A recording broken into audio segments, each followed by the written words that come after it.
엽시! 안녕하세요, 엽투입니다. 다들 갤럭시 S10e를 기억하시는가요? 발매 당시에는 그렇게까지 인기가 있었던 친구는 아니었지만 작고 앙증맞은 크기에 웬만한 플래그십급 성능과 비교적 싼 가격까지 더해지다 보니 작고 가성비 좋은 친구 중 하나로 자리매김하였죠. 이어 올해 초여 애플에선 아이폰 SE2를 발매하였고 최신 프로세서인 A13을 탑재하고도 전혀 애플스럽지 않은 가격으로 정말 많은 분들께 사랑을 받았는데요. 여러 브랜드에선 세대를 거듭할수록 스마트폰의 크기를 자꾸 키우려고만 하지만 실제 소비자들의 니즈는 아직 작고 성능 좋은 친구들에게도 향했단 걸 보여줬던 사례이기도 합니다. 그래서 오늘은 애플의 새로운 작고 성능 좋은 친구 아이폰 12 미니를 소개해볼까 해요. 그럼 가시죠.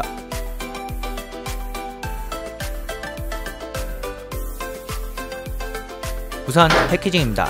전면엔 아이폰 12 미니가 인쇄되어 있고 뒤쪽엔 제품 사용과 관련한 간단한 설명이 기재되어 있으며 좌측과 우측엔 아이폰이란 문구가 인쇄되어 있습니다. 이리저리 흔들어봐도 크게 구성품들이 부딪히는 소리가 들리지도 않고 특유의 날카로운 도구 없이 뜯을 수 있는 비닐도 여전한데 패키징 하나는 역시 애플이 끝판왕이다 라는 생각이 들긴 하네요.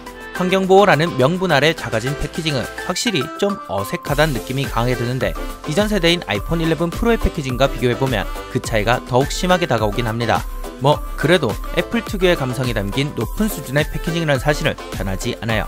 이제 구성품을 살펴보도록 하죠. 종이 재질의 보호 필름이 붙어있는 본체와 C2 라이트닝 8핀 케이블, 간단한 사용설명서와 유심핀, 그리고 애플 스티커가 하나만 들어있네요. 이전 애플 이벤트에서도 발표하였고 패키징 뒤쪽에서도 한 번 더 안내했듯이 이어팟과 충전기는 포함되어 있지 않은데 생각했던 것보다 훨씬 허전하다는 느낌이 강하게 들긴 합니다. 다른 분들도 계속해서 언급하셨던 내용이지만 이 선택이 정말 너무 괘씸하다고 느껴지는 이유는 하필 기본으로 제공하는 케이블이 C타입이기 때문이죠. C타입 포트를 이용하는 충전기는 아이폰 11 시리즈에 와서부터 그것도 11 프로 이상부터 기본으로 제공이 되었는데 그렇다면 시중에 대다수 풀려있는 충전기는 사실 USB-A 타입이란 결론이 나옵니다.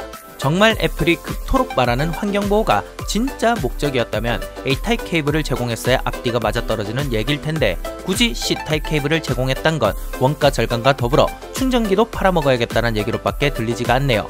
본체에 탑재되는 포트를 아이패드 프로처럼 C타입으로 채택하기만 했어도 이렇게까지 까이지는 않았을 텐데 참 아쉬운 부분입니다. 이제 외관으로 넘어가보죠. 전면을 살펴보면 아이폰 특유의 M자 탈모 노치와 함께 2340에 1080, 5.4인치의 슈퍼 레티나 XDR 디스플레이가 위치해 있는데 아이폰 11 프로와 비교해보면 오히려 미니 쪽이 베젤이 더 좁은 것을 확인하실 수 있고 갤럭시 Z 폴드2의 외부 액정과 비교해봐도 좌우로 조금 더 넓기 때문에 크기가 너무 작지 않나 하는 걱정은 조금 내려놓으셔도 될 것 같네요.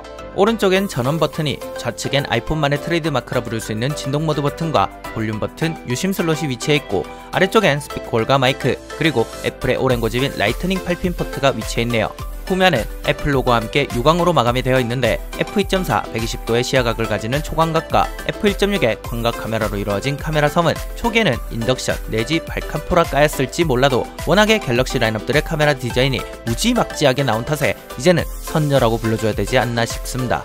두께도 신용카드 한 장 정도로 꽤나 얇은 축에 속해요. 전체적인 크기는 꽤나 작고 귀염뽀짝하다는 인상이 남는데 아이폰 SE 1세대보단 크긴 하지만 S10e보다는 확실히 작은 크기로 두께는 11 프로와 거의 동일한 것을 알 수 있으며 아이폰 12 프로 맥스와는 정말 어마무시한 차이가 나는 걸 확인하실 수 있습니다. 마감은 역시 애플이다 라는 생각이 들 정도로 업계 최고 수준의 빌드 퀄리티를 자랑하는데 한동안 이슈가 되었던 디스플레이의 유격도 제가 구매한 제품엔 전혀 보이지가 않네요. 전체적으로 미니란 이름에 걸맞게 한 손에 들어오는 작고 깔끔한 친구로 다소 투박하면서 덩치 큰 스마트폰들에 질리신 분들께는 매우 만족스러운 디자인이 아닐까 싶습니다. 한 가지 더, 이번 아이폰 12 시리즈와 함께 공개된 맥세이프 액세서리들도 간단하게만 살펴보죠. 우선 맥세이프 실리콘 케이스입니다. 고품질의 실리콘을 사용하여 끈적거림이 거의 없고 애플 제품답게 높은 수준의 마감을 보여주는 맥세이프 실리콘 케이스는 약간 빡빡한 느낌이 없지 않아 있긴 하지만 특유의 마치 한 몸이 된 것 같은 높은 일체감은 여타 실리콘 케이스와는 비교 자체가 미안한 수준이긴 합니다. 다만 문제는 59,000원이란 정말 말도 안 나오는 가격이겠죠. 마찬가지로 맥세이프 차저도 보시는 것처럼 어느 방향에서나 제품을 충전할 수 있어 꽤나 편리하게 사용이 가능하긴 한데 역시나 55,000원이란 살인적인 가격은 솔직히 납득이 잘 안 가긴 합니다. 한 가지 아쉬운 점은 이 맥세이프 차저가 낯을 좀 가린다는 건데 정품 20W 충전기를 사용하면 15W가 정상적으로 출력이 되지만 다른 브랜드의 충전기에선 7.5W만 출력이 된다 하더라고요. 정말 어떻게든 충전기를 팔아야겠다는 강한 의지가 보이는 것 같아서 이제는 조금 아련해지기도 한데, 그래도 앞뒤가 안 맞는 것 같다는 느낌은 계속해서 지울 수가 없습니다. 스펙은 뭐 이제는 모르시는 분들이 거의 없으실 테니 그냥 하나하나씩 뜯어보도록 하죠. 우선 액정입니다.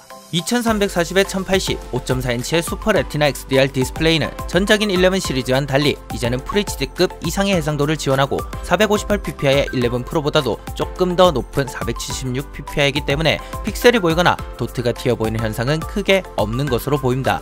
다만 한 가지 아쉬운 점은 액정이 약간 누렇게 뜬 것 같은 느낌, 즉 오줌 액정 현상이 약간 보인다는 건데, 설정에서 다크 모드를 끄고 트루톤을 해제해도 누런 색감은 여전히 계속되더라고요. 이 부분은 이전에 논란이 되었던 오줌 액정보다는 디스플레이 공정 특성상 발생하는 제품간 편차에 가깝기 때문에 완전히 불량으로 간주하기는 좀 힘들겠지만 솔직히 거슬린다는 느낌이 아주 없지는 않습니다. 물론 디스플레이 설정에서 색상 필터를 켠 다음 색상과 색조를 조절해주면 일부 해결이 된다곤 하지만 아주 마음에 드는 수준까진 보정이 되질 않았어요. 수많은 스마트폰 중 굳이 아이폰을 선택하시는 이유 중엔 보다 정확하고 깔끔한 느낌의 색감도 큰 부분을 차지한다 생각하는데, 이건 아이폰의 큰 매력 포인트 중 하나를 잃어버린 것 같아 좀 실망스러웠습니다. 터치감은 아이폰 특유의 부드러운 느낌을 그대로 개성했는데 크기가 크기다 보니 양손으로 사용하기에 좀 무리가 있지 않을까 싶었지만 손이 두꺼운 저가 사용하기에도 크게 불편하다는 느낌을 받진 못했습니다. 물론 이건 케바케 사바사인 부분이니 구매 전에 꼭 체험을 해보시길 바래요. 단 영어는 조금 공부하고 가셔야 됩니다. 프로세서로 탑재된 A14 칩셋은 현존하는 스마트폰 프로세서 중 가장 성능이 뛰어나다고 해도 모자람이 없을 정도로 A13 칩셋과 아주 큰 성능 차는 없을 거란 루머와는 달리 그래도 어느 정도는 유의미한 차이가 있는 것으로 보입니다. 배틀그라운드 풀옵션에서 아무 문제 없이 플레이 가능하고요. 애플 이벤트에서 등장했던 와일드 리프트도 전혀 끊김없이 즐기실 수 있습니다. 다만 작은 하우징에 너무 많은 부품을 때려박은 게 문제가 됐는지 발열이 제대로 해소되지 못해 이따금씩 스로틀링이 걸리는 것으로 보이는데, 벤치를 계속해서 돌려보면 싱글코어의 점수는 일정 수준을 잘 유지하는 한편 멀티코어의 점수는 수시로 울컥거리더라고요. 물론 실사용 환경에서 이 친구를 이렇게까지 갈굴 일은 거의 없다고 봐도 무방하겠지만 발열 해소가 약간 시원찮은 구석이 있다는 느낌이 드는 건 아쉬운 부분입니다. 자, 이제 카메라로 넘어가 보도록 하죠. 14나노 장인으로 불리는 인텔 뺨치는 수준으로 1200만 화소를 고집하는 아이폰 12의 카메라는 생각했던 것보단 꽤나 준수한 품질을 보여주는데, 풍경, 음식, 사물할 것 없이 아이폰다운 수준급의 결과물을 보여줍니다. 아이폰 특유의 정말 부드러운 화각 전환도 여전하며 조금 심심하긴 하지만 깔끔하면서 한눈에 들어오는 UI도 이전과 동일하게 사용하실 수 있네요. 오토포커스 성능은 레이저 AF를 탑재한 노트 20 울트라만큼은 아니긴 하지만 그래도 빠릿빠릿한 편으로 일반적으로 사용하기엔 충분한 수준입니다. 망원 카메라가 없는 건 확실히 좀 아쉽게 느껴지는 부분이지만 초광각에서 광각에 이르기까지 색감이나 밝기의 차이도 크게 느껴지지 않고 결과물도 꽤 마음에 들었는데, 디지털 5배줌의 성능은 워낙에 경쟁작들이 앞서 나가다 보니 아주 만족스럽게 다가오진 않았어요. 색감 쪽은 이제는 조금 변화를 줘야 되지 않나 하는 생각이 들었던 게, 노란색 계통의 색이 진하다기보다는 약간 누렇게 표현이 되는 게 크게 변하질 않았더라고요. 동일한 스펙의 12메가픽셀 카메라를 탑재한 갤럭시 Z 폴드2가 약간 색감이 진하고 쨍하게 올라오긴 하지만 실제 색에서 크게 뒤틀렸다는 느낌은 없었다면 아이폰의 색감은 뭔가 실제 색보단 좀 동떨어진 느낌입니다. 야간 모드는 기존 아이폰의 그것과 마찬가지로 광원의 표현이 아주 깔끔하게 떨어지진 않지만 전체적인 퀄리티 면에선 꽤 괜찮은 편으로 보이는데, 노이즈를 억제하는 능력은 확실히 인상적으로 다가오는 편이고 이번 12 시리즈부터 적용된 초광각에서의 야간 모드도 광각대에 비해 크게 떨어진다는 인상은 들지 않았습니다.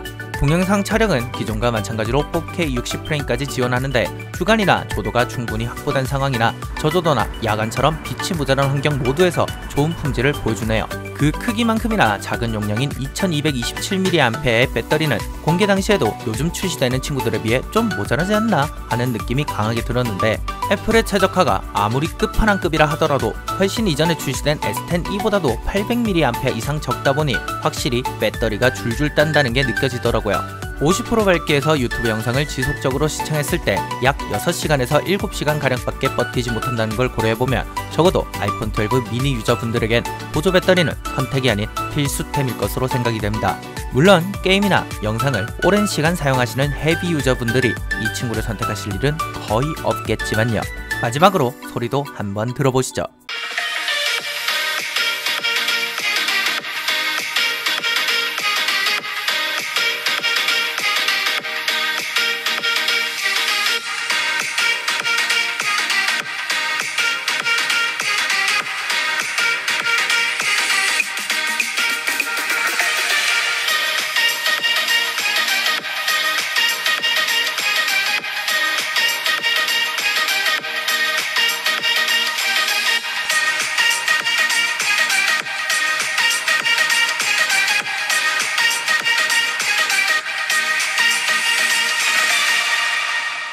높은 해상도를 기반으로 한 아이폰 특유의 약간 날카롭다는 느낌이 드는 튜닝은 그대로인데 확실히 크기에서 오는 물리적 한계 때문에 볼륨에서부터 베이스나 타격감 등은 조금 모자라다는 느낌이 드는 친구입니다.